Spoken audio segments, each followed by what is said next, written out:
right, Shabbat Shalom, happy Sabbath, and welcome to the Friday evening Sabbath Eve, Friday night Sabbath Eve Bible study for this 20th day of the 5th month on God's holy sacred calendar.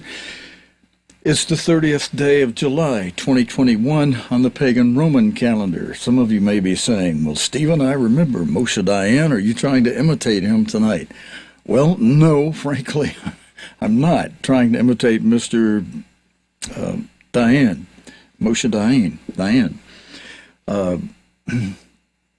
I woke up this morning and I wasn't hurting. I wasn't aware of it, any problem, until a friend said, "Wow, Stephen, your right eye is really bloodshot."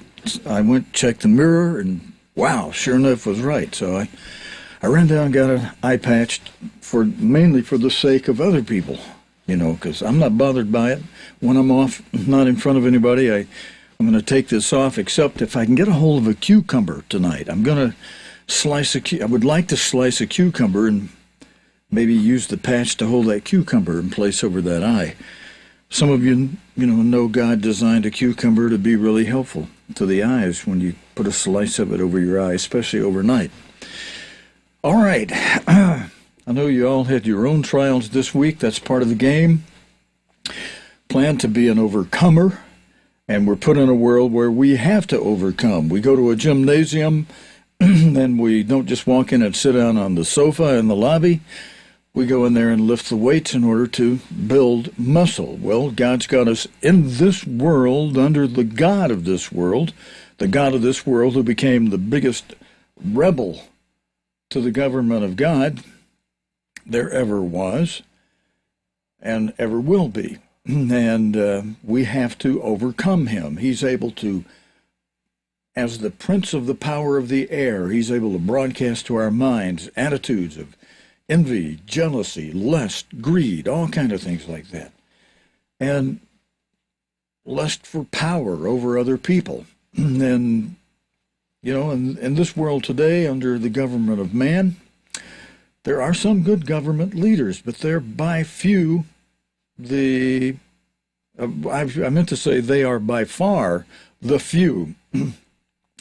And to those who are good at what they do and have the benefit, the welfare of others foremost in their minds, a salute to those of you who operate that way. But that salute goes to very few in this world, because most men, instead of looking to God and God's Word to learn how to govern over other people, most men use their own reasoning, their own human reasoning. Some of you who are new coming into the church, one of the things you're going to have to learn is that you have to overcome that. You have to overcome your own human reasoning. And how does God say it in his word? He says that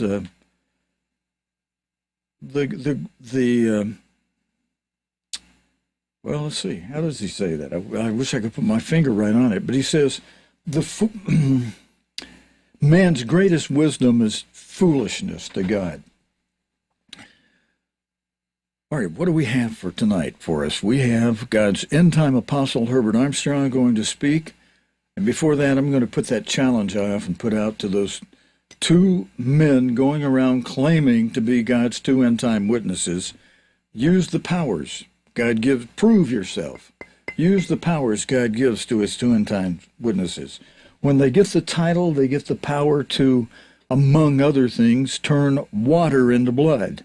So I not only have a glass of water here next to my desk, but I also have, over here next to me on the floor, I have a nearly full gallon of Alpine spring water. And as you can see, it's absolutely clear, like water.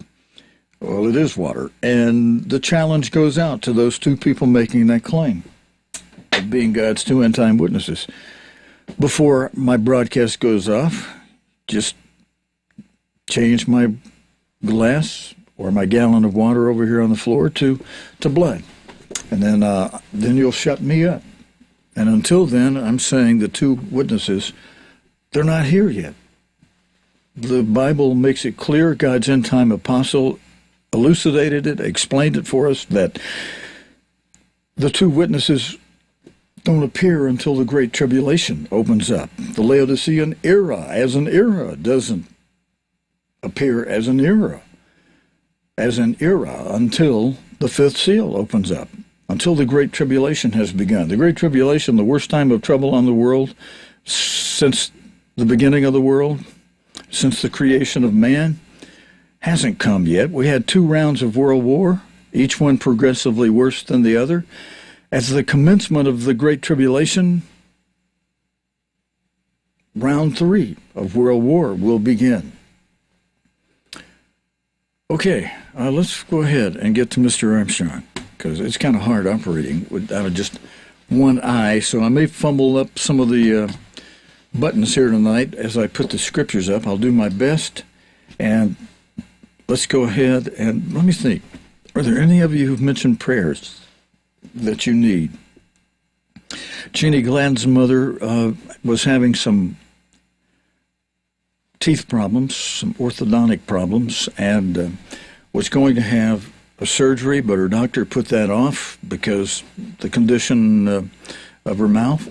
So I'm going to ask you to pray for Jeannie Gladden's mother and her orthodontic situation. Prayers for Dane Holst and his son Jacob out in California are always appreciated. The last time I talked to Dane, it was a wonderful talk. I was able to see them on video in their home, and it was just real nice.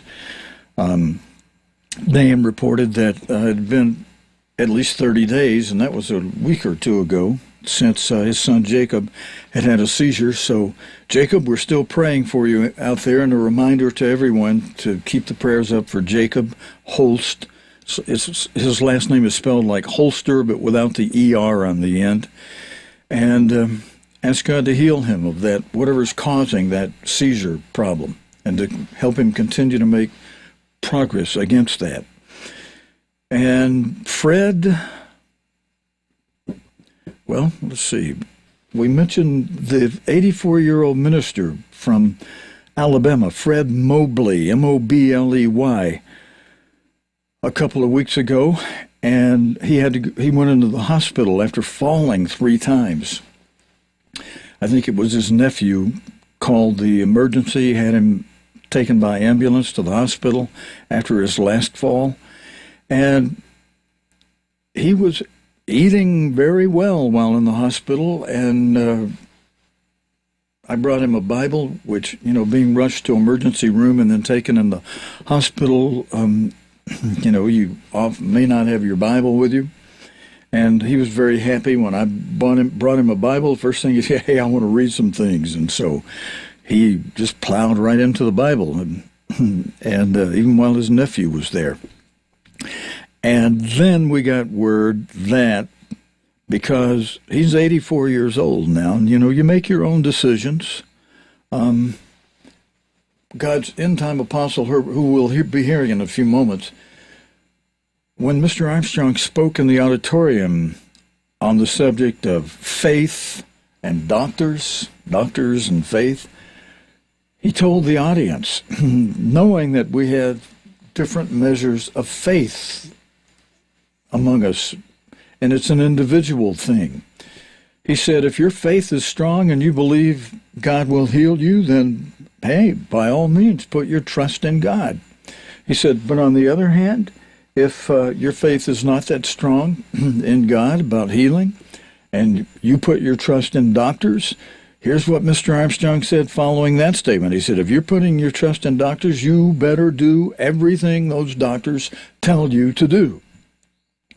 So that coming from God's end-time apostle, I'm going to repeat that, say that same thing, although I would be hopeful that all of you would have a strong individual faith, and it be the faith of Jesus Christ in you, such that it also becomes your own faith, to the extent that God would be calling you similar to what he called our father Abraham. the father of the faithful. You know, God made him a certain kind of father of the faithful. And if you have that kind of faith, you know, then you don't, you know God can heal you. And you also know certain verses about no medicines will cure diseases that God allows to be put on a people. And so they can do everything in the world they can try to do. Now, I'm not going to pitch this one way or another. I'm going to repeat what Mr. Armstrong said. If you've got the faith of God that God will heal you, in spite of what man may do to you by you relying on that faith, or that man may do against you, then you hold firmly and strongly to that faith. You know, I'd encourage you in that. On the other hand, if you don't have that faith, you know, then Mr. Armstrong said, you're putting your faith in doctors. You better do everything those doctors tell you to do. Sometimes they're going to put the knife to you. And sometimes that brings a lot of suffering, even after surgeries. So, is there a better way? Is there a best way? Yeah, the best way is to have faith in God and see God heal you. That is the best way. Now, based on that faith, and that a lot of you I know have, I'm going to ask you to all pray, please pray for my right eye, that God will, whatever's caused this thing to go bloodshot, God will heal it. Now, if the cause is because some nights this past week while I've been working on a project that I believe will help the ministry very much, and I've been sacrificing much for it, sometimes staying up till 3 or 4 o'clock in the morning. Somebody say, well, I didn't do brilliant or bright or wise, Stephen. No, I usually still try to get in 8 hours sleep, even if I'm up late, because I can just, get up later. But sometimes I get up early anyway, and I wind up only getting 4 hours of sleep. So I've probably pushed the margin on how much a person physically can or should do, and this may be a warning to, back it off a little bit, get more sleep. And, stop early, be patient with things. Let them take longer. Like David Duff recently said, he said the way he works, the ministry God's given him to do is like a crock pot. He says, I'm not out there doing it like a microwave. I'm doing it like a crock pot. And I thought, after I heard that, I gave it a lot of thought, some prayer, and I thought, okay, there are much healthier benefits to cooking things in a crock pot, slowly, keeping the nutrition in there. Now, microwaves can be great for heating up things.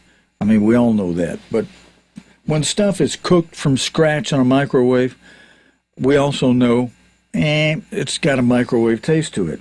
And it doesn't taste as healthy as food cooked in a regular oven or in a crock pot, nice and slow in a crock pot. That's some of the best eating you can have. You put in your best ingredients, you give them time to cook well, and just really bring out the taste. And so some projects, you take more time with them, make sure you get things right. Now, there's a balance there. You can go too far and take too long and miss the train or miss the boat, You get your suitcase all perfectly packed, but then you go out there late because you've spent so much time making your suitcase perfectly packed, and the train's done come and gone. So big deal, you got a nice perfectly packed suitcase. You ain't got no train to get on. You missed it. So there's a balance, do the best you can. Get it packed, shut the thing, zipper it up, buckle the buckles, whatever you do with your suitcase, and get out there and catch the train on time. So that's what I'll be working on this week. But that's just an analogy. I'll tell, some of you know what I'm working on, but I don't want to say much more until I've actually caught the train. And rolling down the tracks, then I'll tell you about it. But I would appreciate that God would heal this eye, and I will do my best to get the proper amount of sleep, and and not push this old body over much, still push, but not over much. All right, let's go to a man who, on his 50-year Jubilee Day, when we at headquarters gave him a rousing, we gave him an award ceremony, and we had a nice plaque, we had an emblem, an actual image, an actual, not just icon, but an actual replica of the original RCA 77 microphone that Mr. Armstrong used to use in his early days of radio broadcasting. We made a replica of that and gave it to him on a big plaque.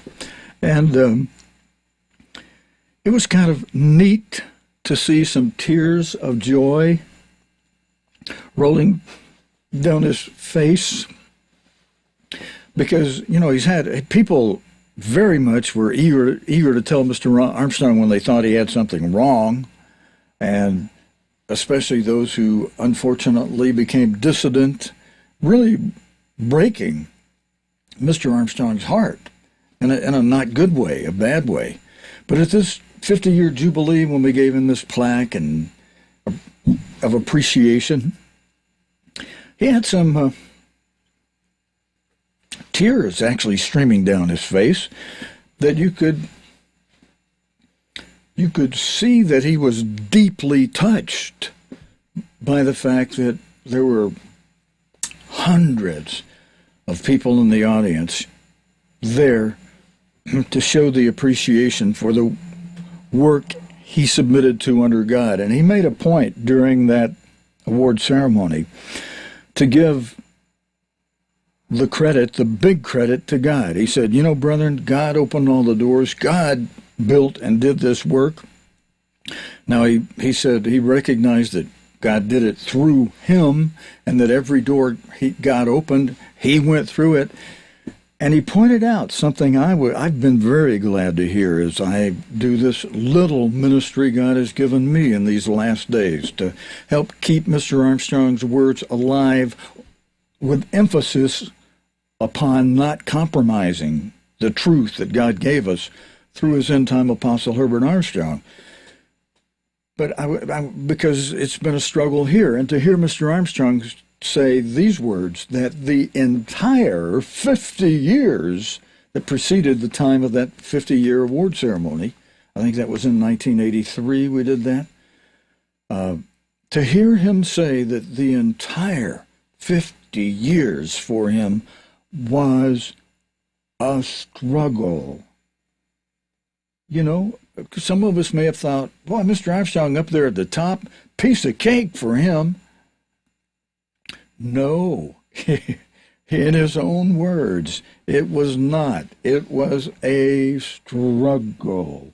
When I saw him in Jerusalem one time, I was in Jerusalem after the feast. I stayed over there for, a couple months. I was helping work on the winter dig and doing a few other things. And I was stayed first of all in that hotel on the top of the Mount of Olives, stayed there for a long time. Then I moved down. I had a few dollars I could spend. I had a business. I had 8 employees working for me back in the States, and I had worked that business for, 7, 8 years or so. First 2 or 3 were tough years, and then some good income started to come in. So I had some money I could spend on hotels that then were reasonable. The hotel room rates are incredible now, but you could get a room at the Jerusalem Hilton, modern, nice Jerusalem Hilton, for about $100 a night.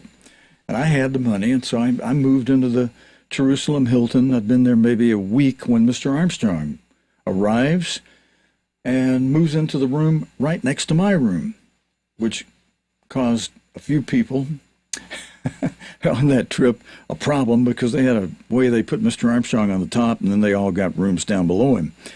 And that was their doing. He didn't require that of him. That was one of his counselors, men next to him that set it up that way. But I was having lunch the day Mr. Armstrong arrived, in the hotel lobby, not the lobby, but in the hotel cafeteria, restaurant, and Mr. Armstrong had his meal at a big restaurant, big cafeteria restaurant in the hotel. And I wasn't aware that Mr. Armstrong was there while I was there eating. And so I came out, and Mr. Armstrong had already finished his meal and just come out ahead of me. And I'm going out and across. And Mr. Armstrong, I was one of his teachers at the college, and he recognized me and said, "Hey, Stephen!" And I look over there, and, well, hello, Mr. Armstrong. And he was over on one side of the exit lobbyway area all by himself. And some of his sidemen, Stanley Rader, Henry Cornwall, were over on the opposite side. I mean, like half a football field away on the other side. Maybe not that far, but a long way away. And now Aaron Dean was there, but he hadn't finished his meal yet, and so he was still inside eating. And so I walk over after Mr. Armstrong's, recognizes me and waves at me. "Hello, Stephen." And I go over to him and I say, "Well, hello, Mr. Armstrong." It was quite a surprise to see him there. And he immediately begins telling me what he'd been doing that morning. And here's the point of my telling you this. He spent that morning in his hotel room with that typewriter you've seen in many pictures, some of you've seen in the pictures, that he would carry with him on his trips. And he had typed up the personal for either the Plain Truth or the Good News or one of the magazines or Worldwide News, whatever. And he not only told me about that, how he completed that this morning, but he was excited to tell me about a new open door. I mean, and this was part of some of the doors got it open. I mean, as the printing press came along and printed the Bible in the 1600s, and so by the time Mr. Armstrong was born, there had been several hundred years of Bibles being distributed and translated and retranslated and reworked and what have you, and being made available to the public. But when radio came along, the open door radio, very soon into radio broadcasting, God had Mr. Armstrong begin doing the morning Bible reading, Bible part of the morning on that little 100-watt core station in Oregon. And I think, what was that? Eugene, Oregon, I think. I get the right city. But it was in the state of Oregon, core, 100 watts. And then later, and then it grew, and we were on a 150,000 watt station out of Mexico, blanketing the entire United States, and then several other 50,000 watt stations. And then as God's work grew, we were on even local 5,000, 10,000 watt stations in city after city across the United States. And then television, the open door of television. And the printing press became a very modern thing, so that we were able to have after starting with a mimeograph machine for the first edition of the Plain Truth magazine, then later we had big, slick, color, multi-page monthly magazine being printed. So there were some open doors: radio, television, printing press. And then, in what year would that have been? Somewhere in the mid-'80s.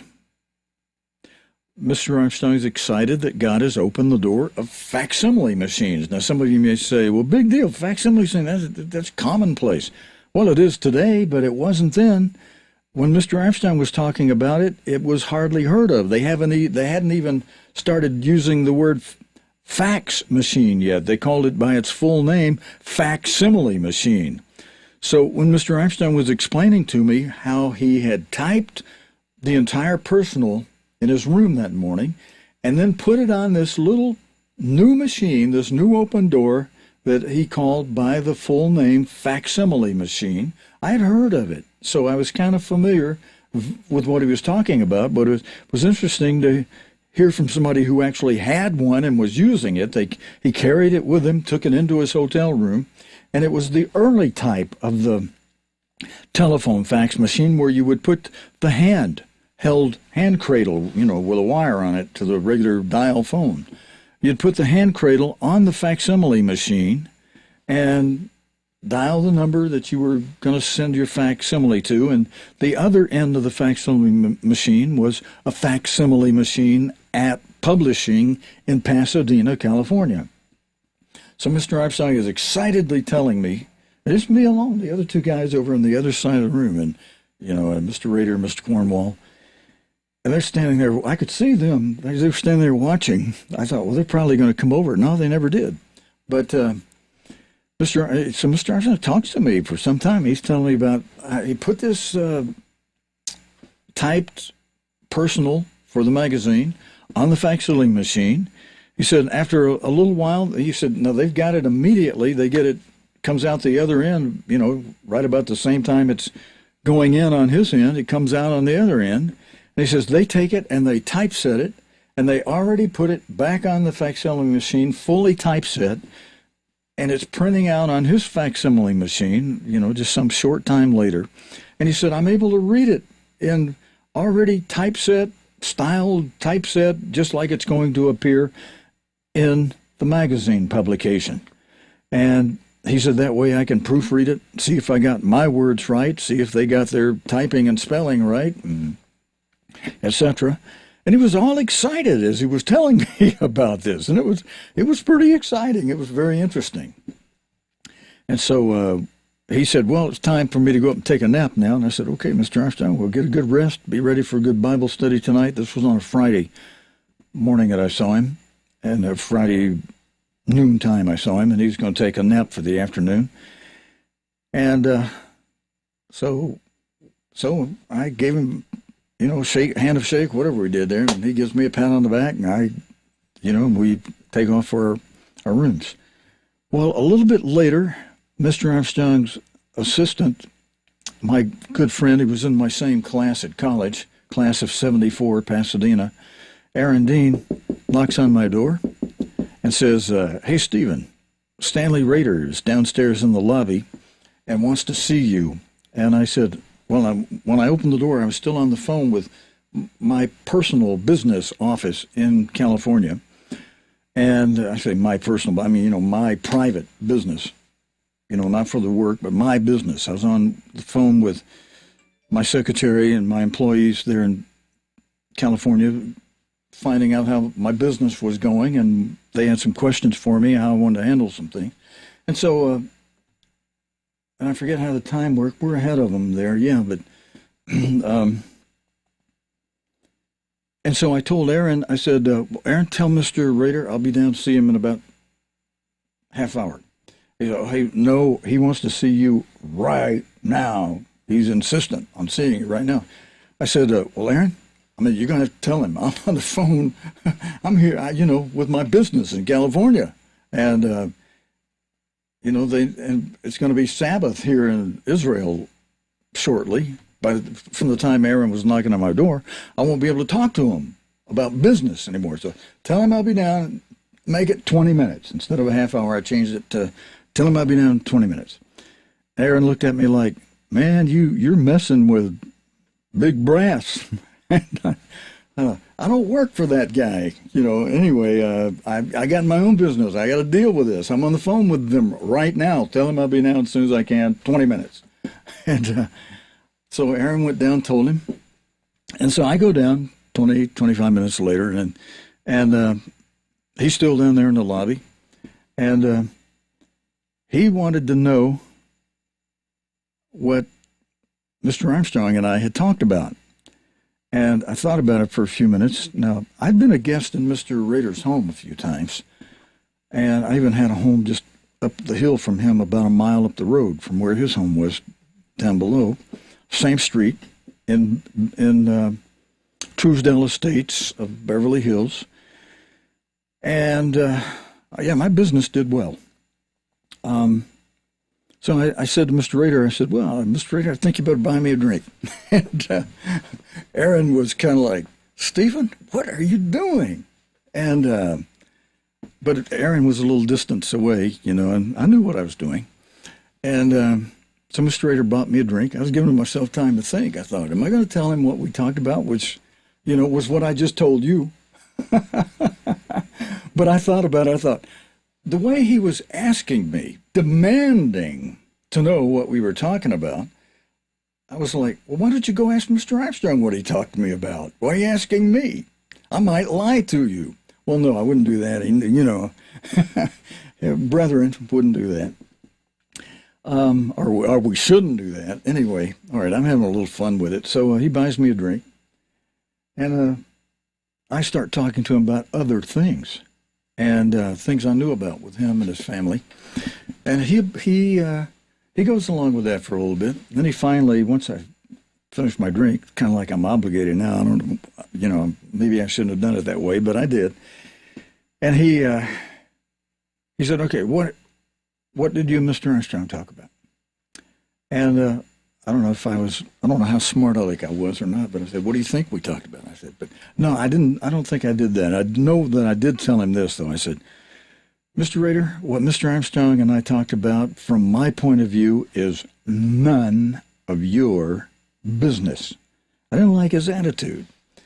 And maybe I wasn't quite as respectful as I should have been, because Mr. Rader came back with words at that time I didn't understand. I hadn't been working for attorneys and lawyers and stuff at that time. I did later wind up working as a paralegal and even legal secretary at several law offices, and even clerked for a judge, Associate Justice George Danielson, in the Appeals Court of the State of California for a while, Southern Appellate District.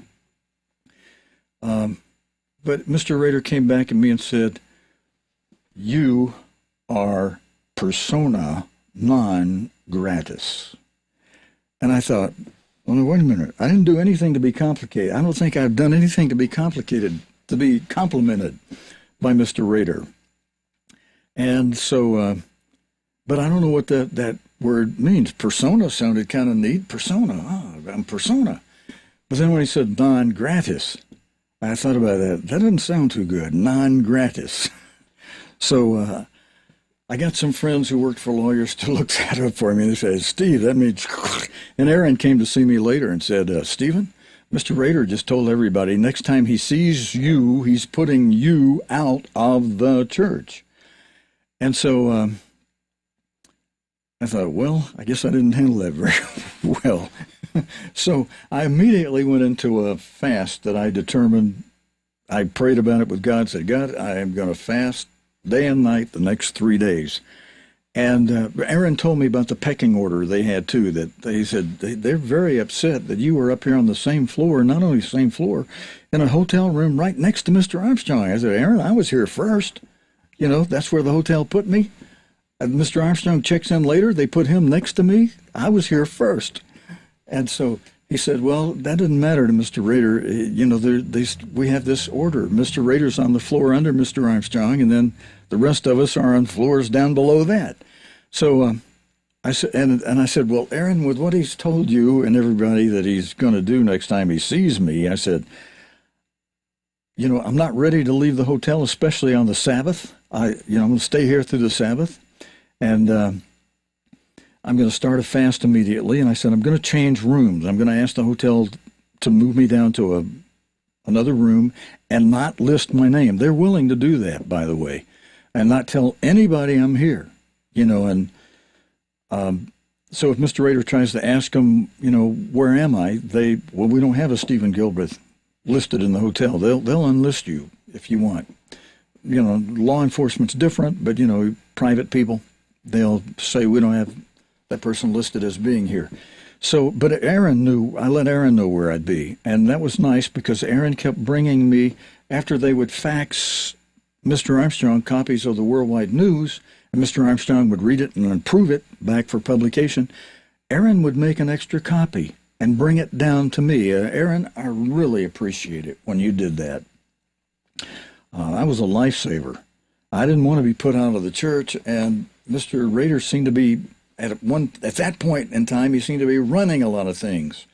And Mr. Armstrong, as as in charge as he was, and but also jovial and kind-hearted and nice. Aaron got fired several times by Stan Rader, by the way. Mr. Armstrong would always hire him back, but, it might have been difficult for me if Mr. Rader had, as an evangelist, had put me out of the church, to try to get to Mr. Armstrong and say, hey, Mr. Armstrong, remember when we talked outside in the Hilton Hotel, and right after that, Mr. Rader puts me out of the church because he's mad at me because I wouldn't tell him what you and I talked about. I'm sure I could have got myself back in, but that's, you don't want to go there if you don't have to. And you don't want to create enemies you don't need to create either, especially if they're in high positions. Well, I later heard from Aaron when we got back to Pasadena. By the way, I finished my 3 days of fasting, and one of the articles that Aaron did, let me tell you this quickly, we'll get to Mr. Armstrong, because this had some real benefit to me and this ministry and that I share with you, I think. So I think there's some value in my telling you about this. One of the articles that Aaron Dean brought me that Mr. Armstrong had approved for the Worldwide News that Gene Hogberg had written. Mr. Hogberg used to guide me, by the way, on certain books he thought I should read, which was real interesting because they relate to what I'm doing now. I had no idea then that they would. But the article that Aaron brought me that just set my next course of action perfectly was the article Mr. Hogberg wrote on the fact that the crown of the Holy Roman Empire, which I think we have on our big shot here. Let's see if I widen out the screen. You'll see in the foreground of the studio, let me move the lower third out of the way for a moment. The two columns in the front of the studio each have a replica of the current crown of the Holy Roman Empire on it. There's one on the left, there's one on the left, there's one on the right of your screen. And they're both the replicas are facing in with the crosses toward one another. Those are the crowns of the Holy Roman Empire, and it happened to be, and it still is, in the same place even right now. Mr. Hogberg pointed out that crown was on display in the royal treasury in Vienna, Austria. Vienna, Austria. So, and they said it's in the royal treasury that's open to the public, and they even gave the hours. So I prayed about that and said, God, I would like to see that crown that is going to be worn again one more time by the last king, by the seventh king of those 7 kings that you mentioned, dear Lord, in the 17th chapter of Revelation, verse 10. I said, I want to go see that crown, that when that thing is worn again, that'll be the opening of the 5th seal, great tribulation. A time coming in the future that's going to be incredibly terrible. And it's a reality it's an actuality that is coming. So I said, man, I want to go see that crown. And every prayer I made, God answered it. And to my mind, he said, go, Steve, go see it. And I thought, thank you, Lord. What a nice relief to the distress I was feeling after being greeted so nicely by God's end-time apostle, Mr. Armstrong, and then by his chief assistant, evangelist then, Stanley Rader, telling everybody that next time he saw my face, he's putting me out of the church. By the way, next time I saw his face, he was out of the church and was kind of quasi-recovering from a bad cancer, and the last time I saw his face, he died about 2 weeks later. He was all white. I saw him in the public just outside the mall in Pasadena with his wife, who lovely. I've driven her from the auditorium to her home before when I was dating their daughter, Carol. And Mrs. Rader would say, hey, my husband just got asked to go do this and that with Mr. Armstrong. Would you mind, could I hog in on your date with my daughter, and, can I ride back home with y'all? Every time I'd say, sure, Mrs. Rader, come on. I'd even sometimes go get a bigger car. If I was in a smaller car with Carol, I'd go get a bigger car and so Mrs. Rader would be nice and comfortable. But she'd always insist, no, you don't have to do that. But I would anyway. But anyhow, in that situation, I was in great distress there in Jerusalem at the Jerusalem Hilton after having a very royal welcome by Mr. Armstrong, and then being told by his assistant, next time I see your face, you are, boom, out of the church. Well, he didn't tell me that direct. He told everybody else that, and he told Aaron that, and Aaron came and told me, thank you, Aaron, thank you very much. And so I asked Aaron, would you help me, after the end of my 3 days of fasting, would you help me, Aaron? I'm going to summon a taxi to take me to the airport, and I'm flying to France, and from France I'm taking a train through Germany to Austria, and that's the way I did it. And I said, but there was a critical moment there, getting out of the hotel without being seen by Mr. Rader.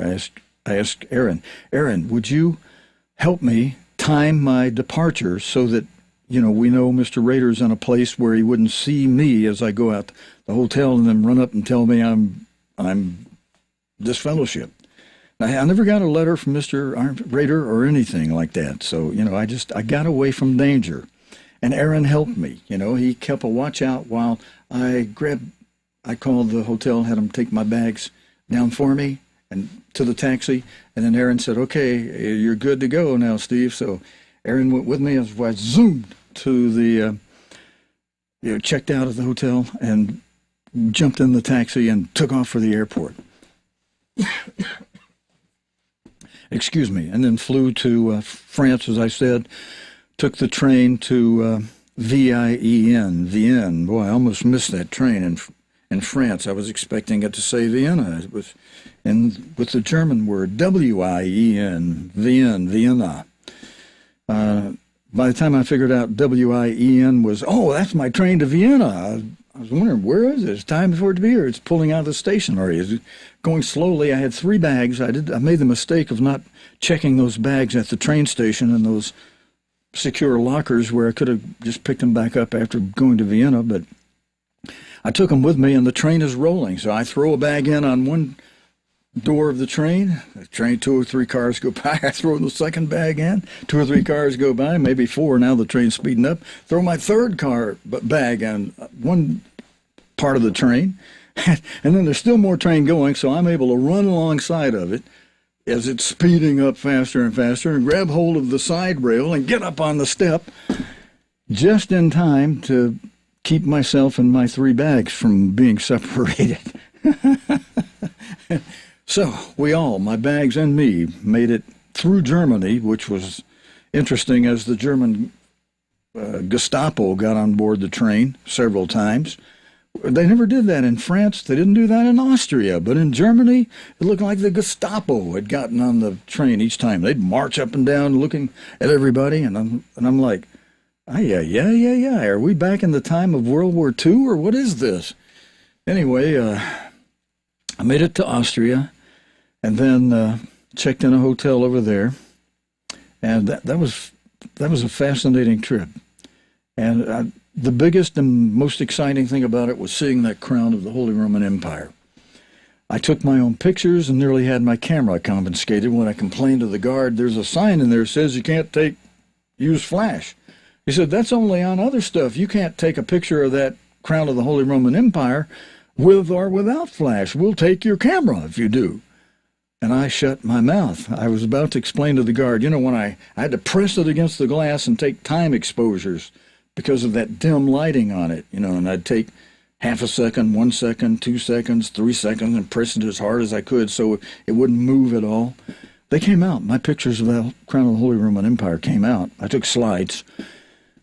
And when that guy said, you can't take pictures at all, we'll take your camera, I just zipped my lips and said, well, I sure do appreciate y'all sharing everything you have here with us and being open to the public. And I thank you so much. Thank you so much. I left with my camera. And whew, because that was 35 millimeter film, and if they had opened it up to take that film out, I had also I'd just taken pictures in Israel on that same roll of film, and I didn't want those being ruined by exposing that film to daylight or them totally confiscating the whole roll of film.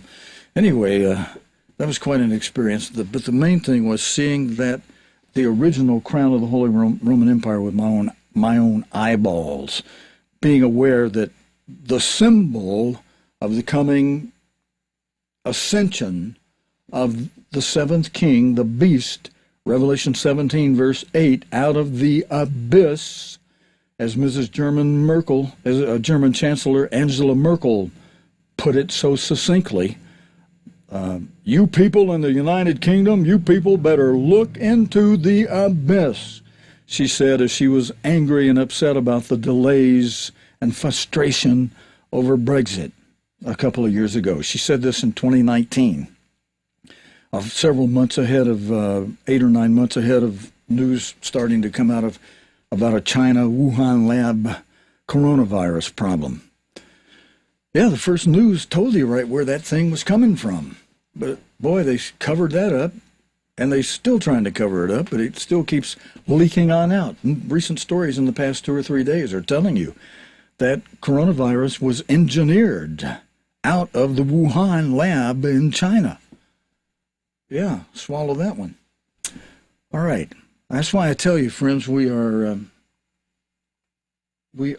also broadcasting.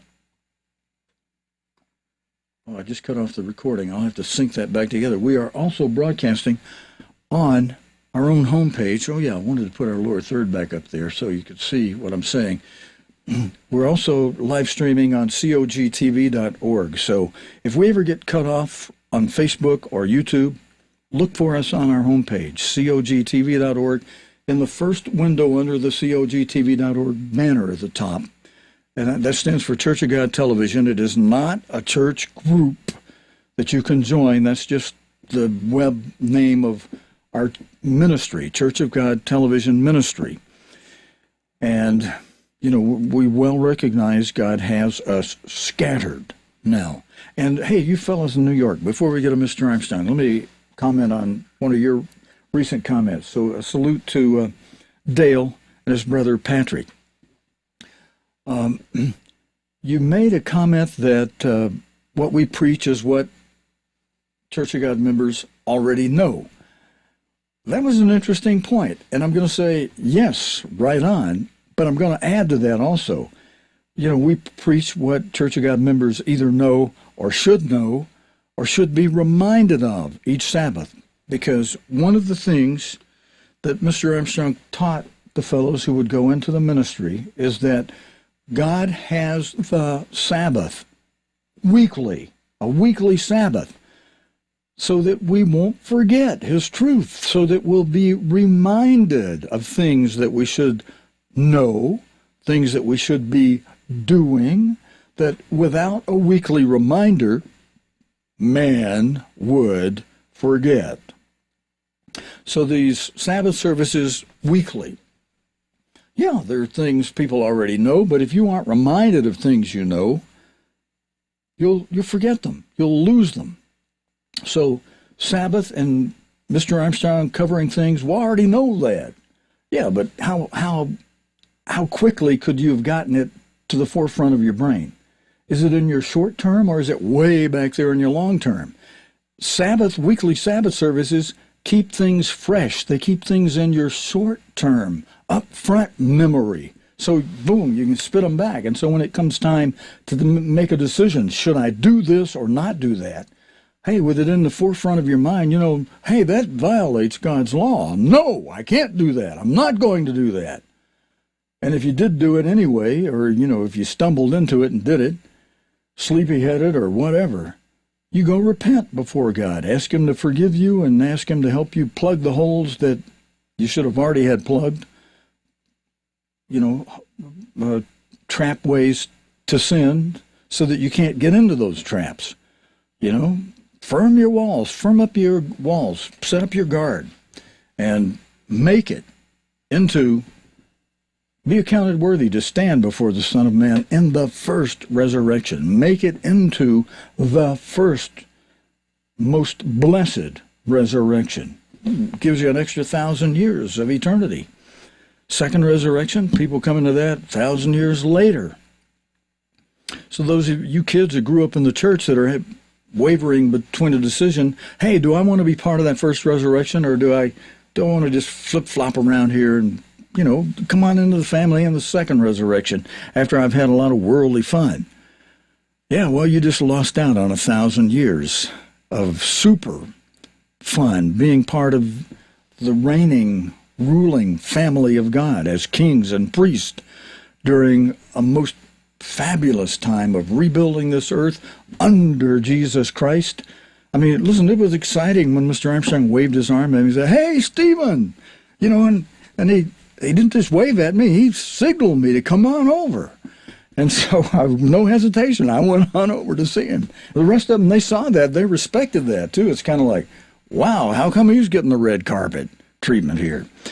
And, they work with him every day. That's also a blessing. So,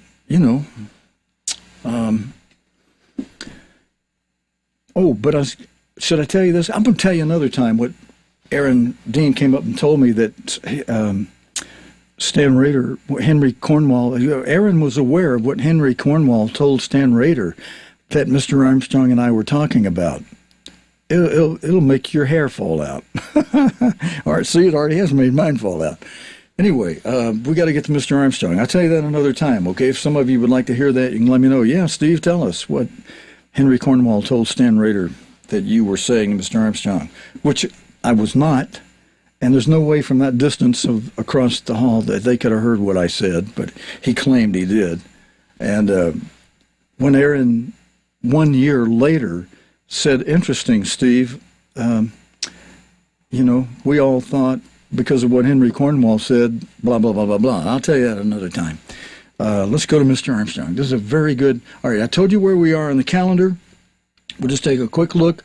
We're now at the 30th day of July, and we are... what did I say? We are on the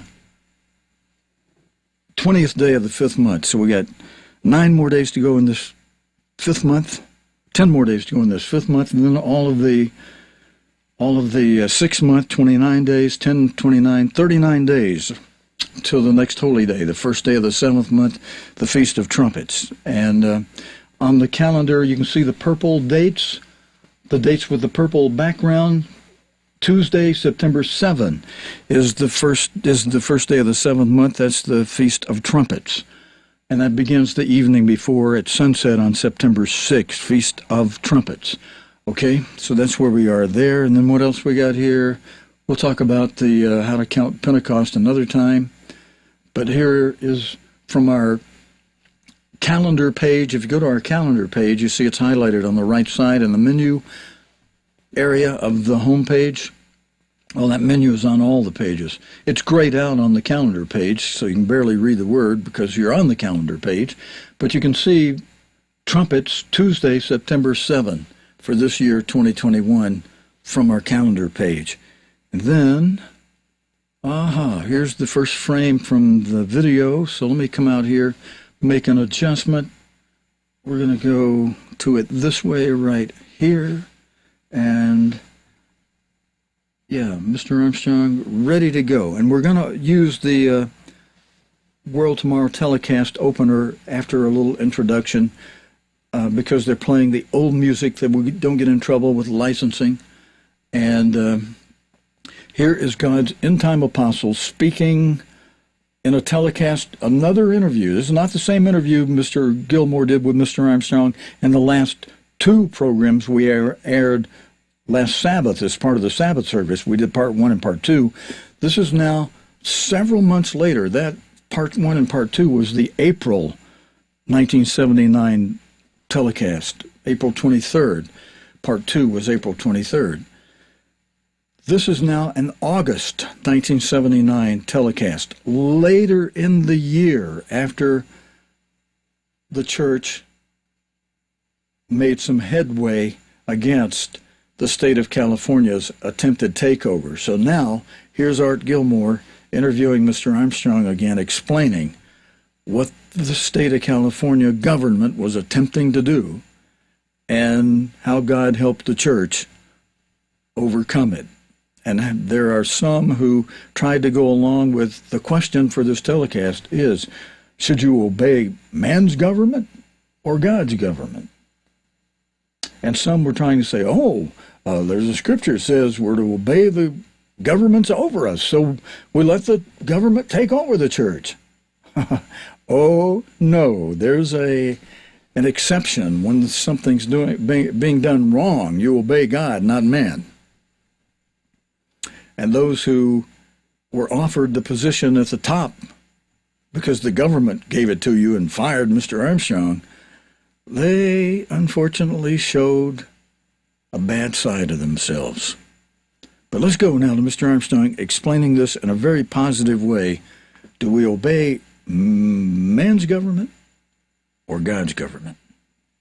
God's end-time apostle, Herbert W. Armstrong, again speaking from August 1979. The Ambassador College campus in Pasadena, California, has been the headquarters of the Worldwide Church of God for 32 years. During that time, it has grown from one building on a 3/4-acre lot into a complex that is universally regarded as one of the most beautiful campuses in the world. Here, on January 3rd, began one of the most dramatic confrontations between church and state in 200 years of American legal history. That morning, with no prior notice given to church officials, a California Deputy Attorney General, accompanied by 2 private attorneys whom he had deputized, arrived at the church's Hall of Administration. They announced to startled employees that, by order of a Los Angeles Superior Court, the church had been placed in a state of receivership. With them was a retired Los Angeles judge, the designated receiver, who, employees were told, was, by court mandate, now in charge of the Worldwide Church of God. As a result of the recent confrontation between the state of California and the Worldwide Church of God, some have accused your church members of violating state laws and disregarding the state's authority. Now, are those charges true? Absolutely not, Art. We had broken no law whatsoever. We were not accused of breaking a specific law of any kind. Rather, in a secret session, which was in itself illegal, in the private chambers of Judge Pacht, they hatched out a conspiracy to invade and to take over the property of the Worldwide Church of God.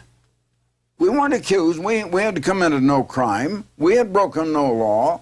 They didn't come with a definite accusation of law. They didn't come to put us under arrest under an accusation, anything of the kind. They came to take over, pure and simple, and to do just what they accused us of doing, to sell the properties of the Worldwide Church of God and put the proceeds in their own pockets. It was that kind. It's hard to believe, I know, that men in politics or those in the legal profession would stoop to do a thing like that, but it has been done, and it's time that it's opened up for the public to understand. The World Tomorrow. The Worldwide Church of God presents The World Tomorrow with Herbert W. Armstrong.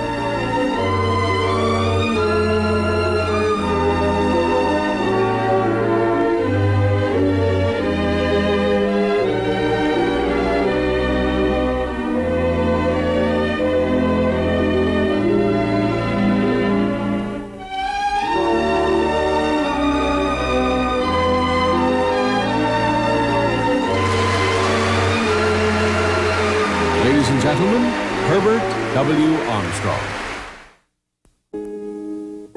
Placing any corporation, let alone a church, in receivership is a drastic legal remedy. It amounts in essence to a governmental takeover. It is usually reserved for situations where some interested parties, such as stockholders, are in grave danger of loss due to gross mismanagement. The Worldwide Church of God was placed into receivership following a secret court hearing, a hearing of which church officials knew nothing. At the hearing, a deputy California Attorney General presented a lawsuit alleging that the church was indeed so mismanaged as to be worthy of receivership. It should be pointed out that while the California Attorney General was the plaintiff in this action, there were also 6 relators. These 6 individuals were former church members. Their complaints against the church supposedly formed the basis for the suit. Named as defendants in the suit were several corporations, including the Worldwide Church of God, Ambassador College, which is operated by the church, and the Ambassador International Cultural Foundation, which is funded by the church. Also named as defendants were certain individuals, principally church founder Herbert W. Armstrong and his chief advisor and aide, Stanley R. Rader. What has been most upsetting to church officials and to church members is the plaintiff's assertion that control of the church and its assets ultimately rests with the California Attorney General of California courts.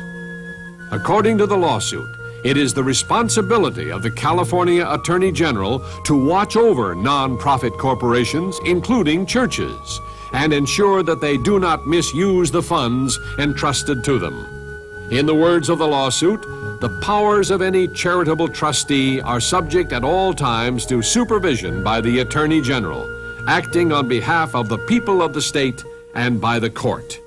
Church leaders, such as Herbert Armstrong and Stanley Rader, were described simply as trustees who have been allowed to manage the charitable fund on a day-to-day basis. Those trustees, it was maintained, serve at the court's pleasure. Thus, the plaintiff maintained, the court, in imposing a receivership, would not be taking over private property rights. It would merely be actively exercising the rights it itself held in reserve. In the eyes of thousands of church members, this was an assertion that the courts and the state attorney general were ultimately in charge of the Worldwide Church of God, having the power to remove its leadership and having control over its assets. I'm Art Gilmore. Recently, I went to Mr. Armstrong's office in Tucson to interview the man who founded the Worldwide Church of God nearly 50 years ago. Mr. Armstrong, it's nice to be back with you again. I asked you quite a few questions before, and I have some more. Thank you, Art. Glad to have you with me again. Thank you. Well, now, did you or any of your close personal advisors, such as Stanley Rader, violate any of the laws as a result of your resistance to this state authority? I don't know of any law I ever violated, and nor was I accused of any, nor was Mr. Rader. Now, they talked about siphoning off or pilfering millions of dollars to our own use. You know where that came from? That's an interesting thing. We have been taking a number of depositions as part of this lawsuit action, and we have found out a few things. We have taken depositions of the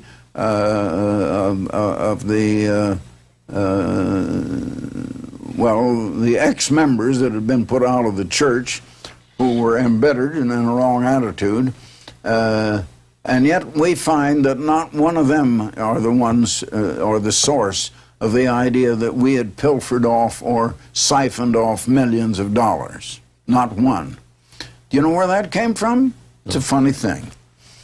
Came from the lawyer that had been chosen, Mr. Chodos.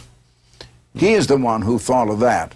And no ex-member of the church and no member of the church ever thought of any such thing.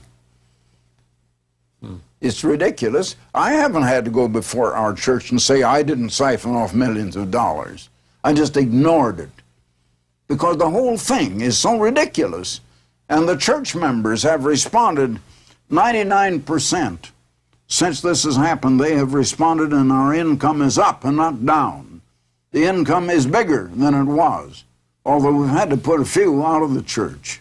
But the membership has grown greater because we've taken in more new members than we've had to send out of old members that were wrong. More of our program right after this announcement. Congress shall make no law respecting an establishment of religion or prohibiting the free exercise thereof, or abridging the freedom of speech. More and more, Americans are recognizing how actively they must guard the liberties guaranteed them by the Bill of Rights. In January 1979, the state of California brought a landmark lawsuit against the Worldwide Church of God, attempting to replace the church's leadership. The suit claims that the church is a ward of the state. Church funds and assets are called public property. Because of the importance of the First Amendment issues involved, the Worldwide Church of God invites you to examine this packet of information. Taking the offensive yourself, in a sense, you have accused the state of violating the law. How do you...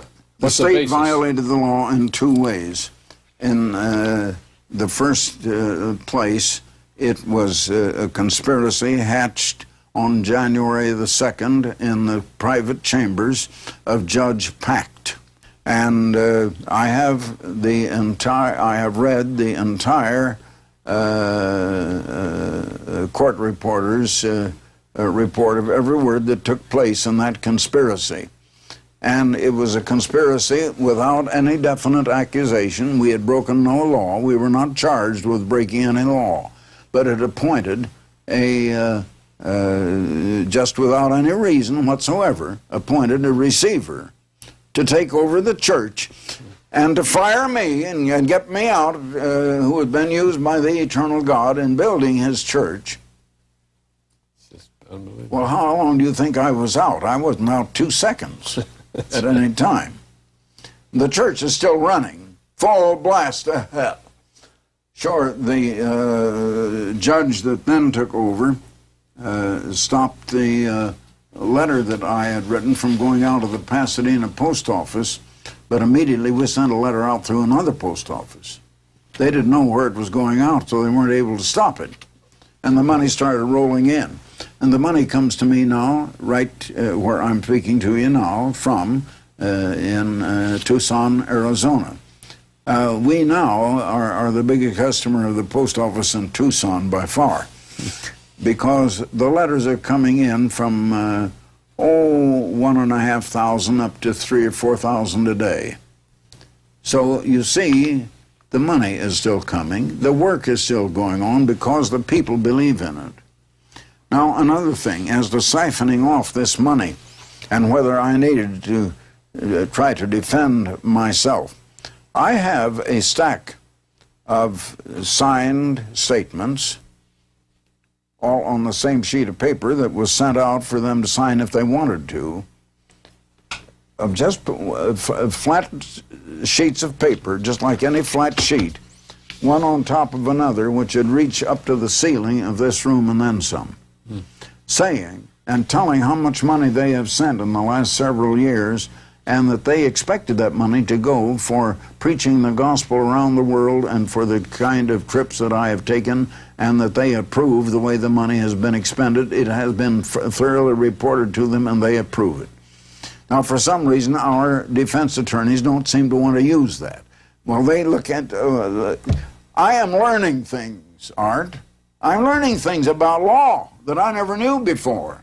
And let me tell you, it is rotten. Like everything else of human endeavor, it is rotten to the core. Our legal system, our court system, there is no justice in it.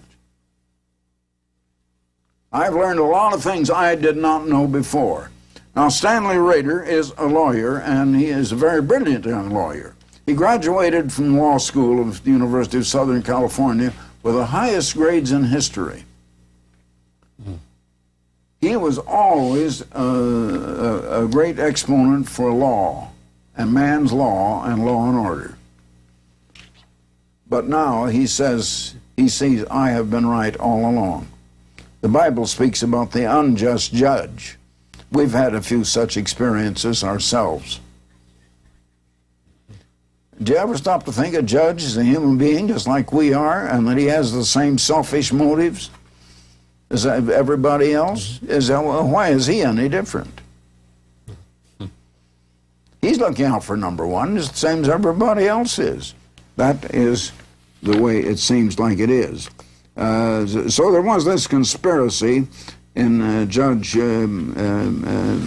Pact's office, and they sent the receiver, to fire me and to take over. Now, actually, it was a fishing expedition. They had some trumped-up charges that, as I say, this lawyer Chodos, a lawyer in Beverly Hills, who happened to know these judges and was on a personal acquaintance basis with them, and they hatched up the whole conspiracy.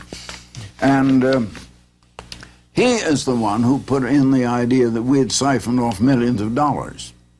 More of our program right after this announcement. The Worldwide Church of God is an international ecclesiastical organization. Each week, it conducts church services in nearly 600 cities in the United States, Canada, and around the world. The church operates Ambassador College in Pasadena, California, a 4-year liberal arts institution. The Worldwide Church of God is the sponsoring body of the Ambassador International Cultural Foundation, through which it supports a wide range of scientific, humanitarian, and cultural endeavors.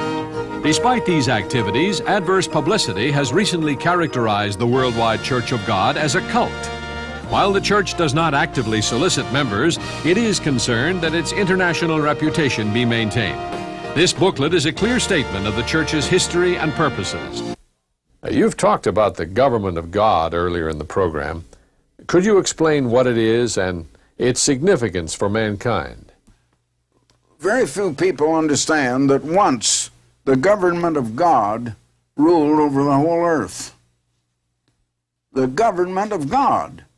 Now, people mostly have never heard of anything like that. They don't know what it is.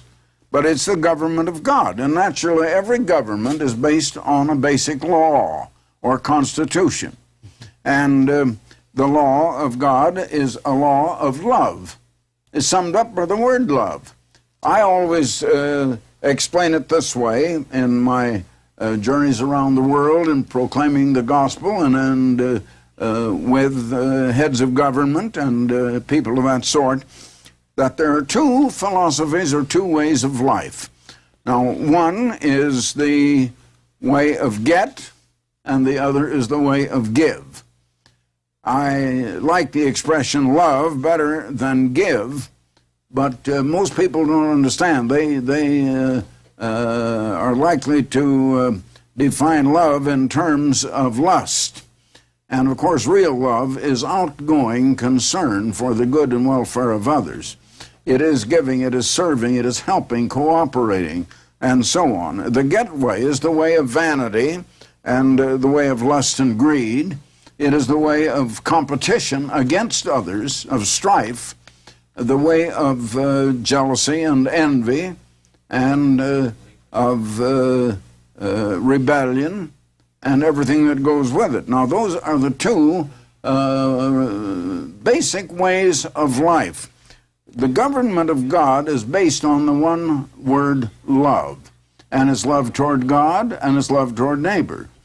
But now, when the government of God was first established on this earth, that was way back before man was even created. We find that when God created the earth, as you will read in the 38th chapter of Job, I won't take the time to turn to it and read it, the angels were already there, and when God created the earth, they shouted for joy. Well, that shows that angels were already created. Now, they were the ones who first inhabited this earth, and you find in 2 Peter, the 2nd chapter and the 4th verse, that the angels, some of them sinned and were sinners. The government of God was placed over them on this earth. There was a throne on this earth. I want to read just a little bit of it. I won't take up much time on that. But in Isaiah 14, beginning with verse 12, "How art thou fallen from heaven, O Lucifer?" It's speaking of that archangel here, the son of the morning. "How art thou cut down to the ground which didst weaken the nations?" Or "How art thou which did weaken the nation cut down to the ground," would be a better translation. "For thou hast said in thine heart, I will ascend into heaven, I will exalt my throne above the stars," or the angels of God. "I will also sit upon the mount of the congregation in the sides of the north. I will ascend above the heights of the clouds." Now that throne then was under the clouds. It was on earth. He was going to ascend up above the clouds into God's heaven. And he was going to invade heaven and conquer God and take over the whole universe. That was the conspiracy. People will ask the question, did God create a devil? No, God didn't create a devil as such. God created a superior being, an archangel, which was the highest being that even God can directly by fiat create. Now it says here in verse 14, 28th chapter of Ezekiel, thou art the anointed cherub that covereth, speaking to this Lucifer, thou wast perfect in thy ways from the day that thou wast created till iniquity was found in thee. Now when God created him, he was perfect. And he was perfect for some time until he turned the wrong way. This archangel was a rebel, and he rebelled against the government of God. Angels were placed on this earth. Angels were given the government of God. They rejected it. They turned wrong. As a result, great disaster came to the earth and decay. And as a result, God, in 6 days, as you read in the 104th Psalm, that God renewed the surface of the earth and prepared it for man, and then he created the first man, Adam and Eve. Well, what about Adam and Eve? Did they have an opportunity to become part of God's government? Now, Adam had the chance of obeying God, and God saw to it that Satan could not get to him until God had first talked to Adam and Eve and instructed them. If you can remember, if you can realize, God had created a man and a woman. All of a sudden they were created, just that quick. And they were adult. I would guess, although the Bible doesn't say, I would suppose they're probably about age 30 to begin with. As they were created. They weren't born. They weren't born as little babies. They didn't grow up. They were already grown. They were already mature, but there was no knowledge in their minds. So God began to fill their minds with knowledge, and God talked to them before he let Satan get near them. You know, these are things that most people never think about and don't realize are in the Bible, and they're so very, very important because they're basic, they're fundamental. Then Satan was clever enough to get to Adam by his wife Eve. He didn't come directly to Adam. And as a result, there were the two trees in the Garden of Eden. The one was the tree of life, which was a symbol, and I think there was a real tree there as far as that's concerned, but it was a symbolic tree, and it was a symbol of the Holy Spirit of God. And taking that tree, they would have taken, and God would have given them his Holy Spirit. Now, man was made to need the second Spirit, the Holy Spirit of God. God then, let's turn back to it just a second, the 3rd chapter of Genesis, and at the 22nd verse, and the eternal God said, behold, the man becomes one of us to know good and evil. He took the knowledge of good and evil to himself.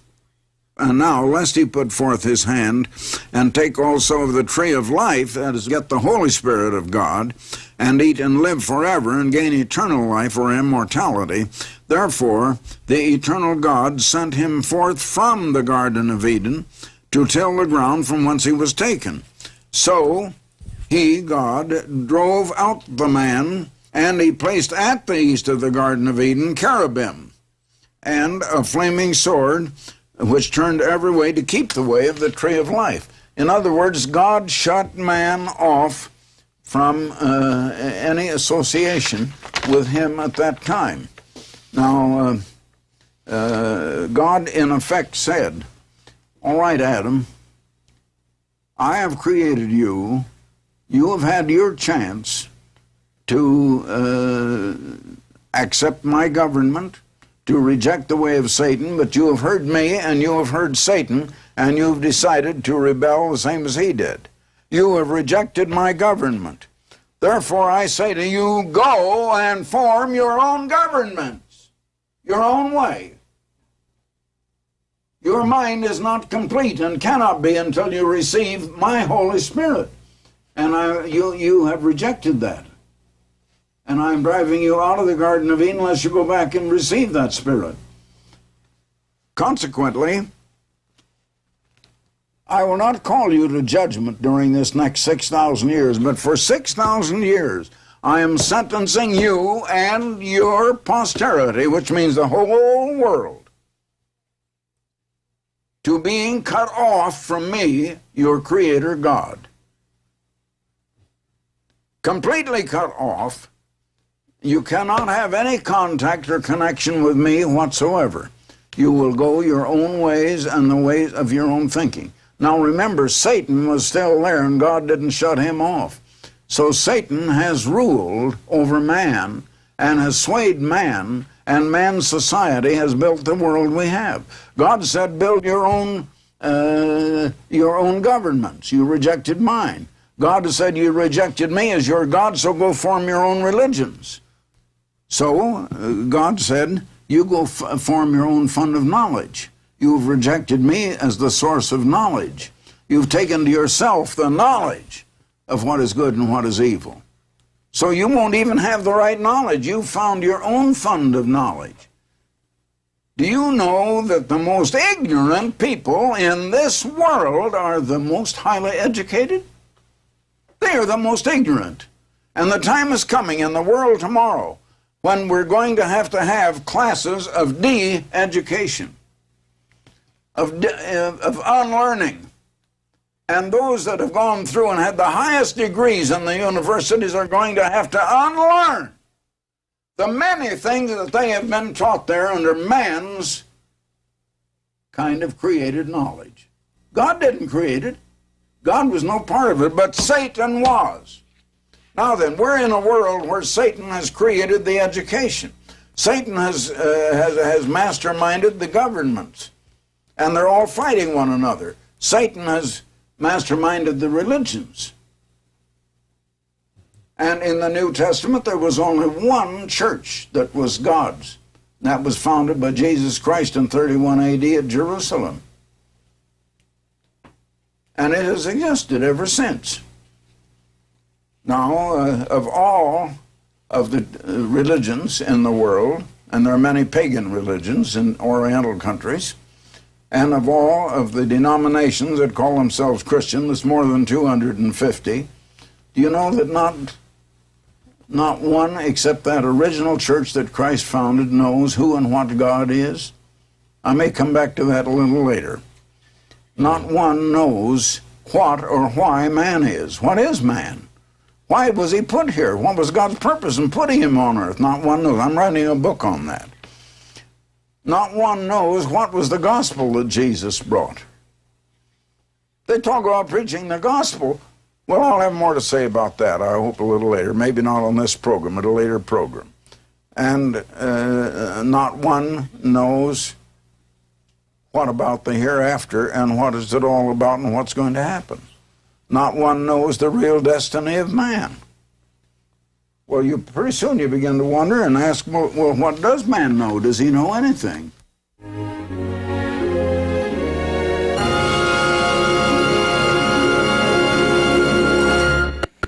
All right. I want to give thanks to Mr. Armstrong for that very special program, and I see we lost our video player. And it's time for us to sign off. I just want to remind you that we will have the AM service for the U.S., the PM service for the United Kingdom, originating from the United States at 10:30 a.m. Eastern Time, and you can figure that out in your own time zone. That's 2:30 and 3:30 in the United Kingdom. That's 5:30 and 6:30 in the Middle East, and that's 9:30 a.m. in the Central Time Zone. And for those of you on the West Coast, that's so early, that's like 7:30 a.m. You can watch it later in our video archive, either on YouTube or on Facebook, or right here from our own homepage, cogtv.org. Just go to the right-hand menu column and look for archive video, and look for the date of tomorrow's. It's still the Sabbath when I say tomorrow, but look for Saturday, July 31st, because we list it by the Roman calendar date. And if you want to review tonight's Bible study, that'll be both on YouTube, on Facebook, and on our own. You don't even have to go to the archive video page, come to think of it, unless you want to see a previous Bible study or Sabbath service. Right on our own homepage, the first window down is for the live stream. It's black like this screen is here now until I get the media player back up. When we're not live streaming, it's just black. But when we're live streaming, the live streaming signal is in that first window. Down below that, in the second window from the top banner on the homepage, cogtv.org, is always the last Bible study. So as of this moment, it's last Friday night's Bible study. But in about an hour, maybe an hour and a half, because I accidentally stopped the recorder halfway through and I got to piece it together. That'll take me a little longer. But in an hour and a half after we're off tonight, usually about an hour after we're off, we'll change it to the current Friday night Bible study in that second window. Then in the third window, as of this moment, it's last Sabbath service. And then after the Sabbath service in the morning and afternoon of this Sabbath, it'll be that current Sabbath service in that third window down, about an hour after we sign off. So it takes us a little while to get that onto our homepage. On YouTube, on Facebook, they just go into the archive semi-automatically. Okay, and that's all I have to tell you about tonight. I'm just going to put our closing going out of here music and remind you, encourage you to get a good night's sleep, have a great Sabbath, get some good prayer, Bible study in, and then be ready for our Sabbath service in the morning in the U.S. and the afternoon in the U.K., 10:30 a.m. Eastern Time. Until next time, your host for cogtv.org, Stephen Lloyd Gilbreath, happy Sabbath and Shabbat Shalom. Good night's sleep, everybody.